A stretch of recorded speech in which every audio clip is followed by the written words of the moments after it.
Hello les abonnés, je reviens avec une nouvelle vidéo unboxing et dégustation avec un partenariat qui a une histoire. Je vous explique tout de suite.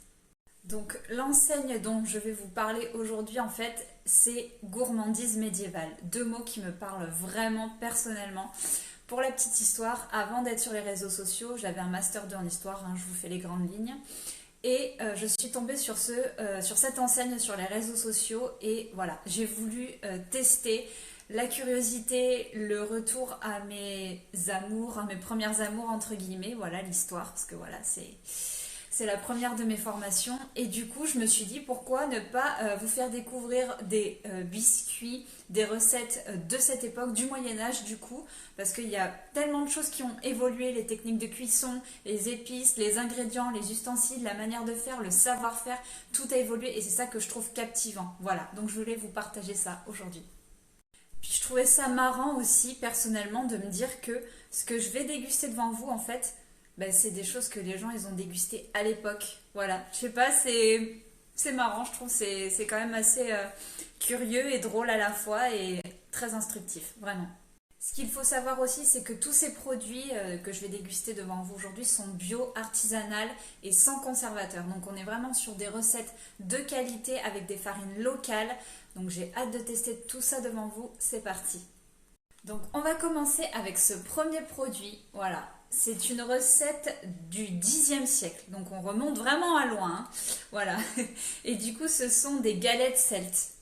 C'est un petit peu en fait l'ancêtre des palais bretons, vous savez, je ne sais pas si vous connaissez, moi je suis bretonne, voilà, j'ai des origines, mon papa et ma maman voilà, sont bretons, donc du coup ce genre de produit ça me parle. Et là j'ai bien envie de tester celui-ci, c'est parti. Donc avant d'aller plus loin dans la dégustation, ce produit est à base de beurre salé, de sucre de canne, de farine de blé et il contient aussi des œufs, voilà. Donc c'est vraiment que du bon, que de l'authentique on va dire. Donc je vous montre un petit peu à quoi ça ressemble. Voilà. Allez, c'est parti. On va pas se retenir plus longtemps.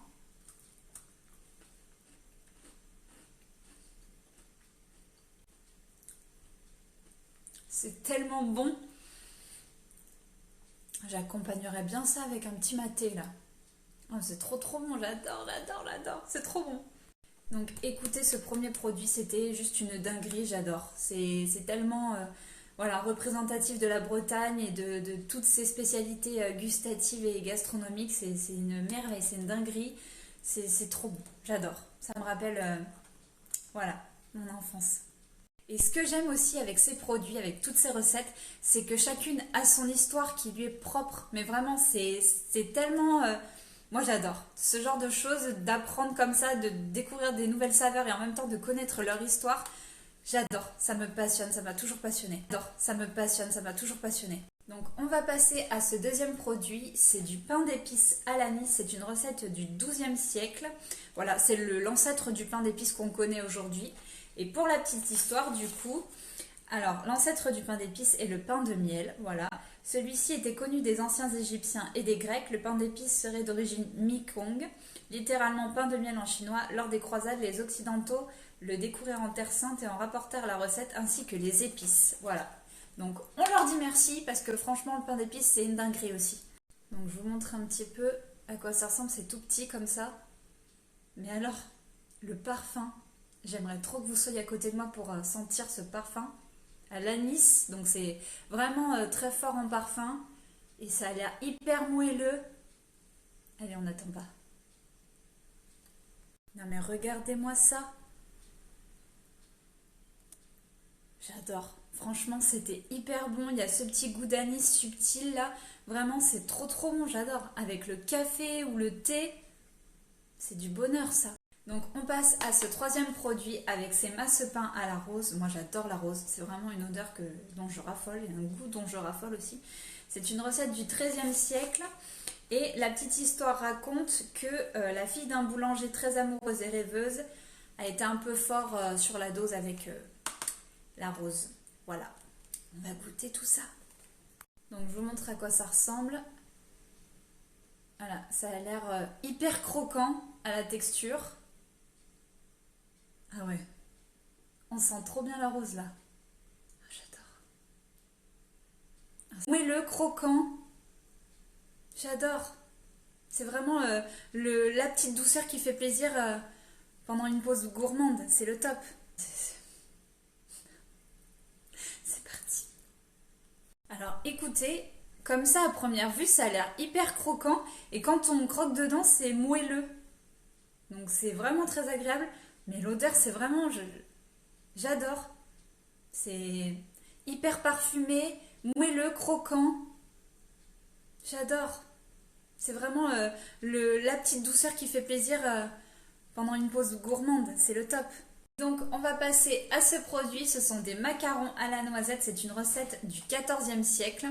Voilà, il paraît que c'est leur best-seller, donc j'ai hâte de goûter. Et pour la petite histoire, en fait, il paraît qu'un moine se serait endormi sur la pâte et que c'est ça qui lui aurait donné cette forme arrondie. Et il paraît aussi que les macarons étaient à la fois un biscuit et un potage. Voilà, c'était le petit point culture. Donc je vous les montre. Voilà. Et question parfum, c'est vraiment très agréable. On sent vraiment bien la noisette. C'est assez fort quand même. Tout ce que j'ai pu goûter jusqu'à présent, les parfums sont vraiment présents. Allez. Voilà. Donc on est vraiment sur un biscuit qui est croustillant, parfumé, sucré. C'est du sucre de canne qu'ils utilisent. Vraiment, j'adore. J'adore, mais vraiment, c'est une merveille. Je le valide aussi. Et enfin, on finit avec ce produit. Ce sont des doigts de fée. C'est une recette du XVe siècle. J'ai fait dans l'ordre chronologique pour respecter un petit peu tout ça. Et là, on est sur du coup... c'est un peu en fait comme ça ressemble un peu à des langues de chat à la forme. Je ne sais pas si vous connaissez les biscuits. C'est plat, c'est ovale. On met ça avec les glaces généralement. Et là, du coup, la petite histoire raconte que on avait coutume d'amadouer les fées qui étaient parfois ogresses et dévoraient les enfants. Et on leur offrait ces biscuits, du coup, pour pas qu'elles lancent de sortilèges. Comme quoi, avec la gourmandise, on obtient tout. On obtient tout. Alors, ceux-là, je vous les montre. Du coup, ce sont les doigts de fée. Et en fait, ça ressemble pas vraiment aux langues de chat. C'est plus épais et c'est plus petit. Et ils sont aux amandes et à la fleur d'oranger. Quel combo de dingue! J'adore. C'est parti. Voilà. Et franchement, c'est trop trop bon. C'est croquant. La fleur d'oranger est vraiment puissante, mais elle l'emporte pas trop non plus sur l'amande. On sent bien les deux.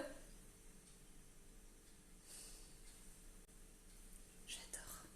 Je valide. Donc vraiment, j'ai apprécié tout ce que j'ai goûté jusqu'à présent. C'est vraiment enrichissant et captivant de se dire que voilà, durant les siècles passés, ils avaient ce genre de recettes et que ce sont vraiment des ancêtres de ce qu'on connaît aujourd'hui. Et c'est vraiment très très instructif. Donc j'ai adoré. J'ai vraiment pas eu de coup de cœur particulier. Tout était très bon sur des produits de qualité. Donc vraiment ça c'est top.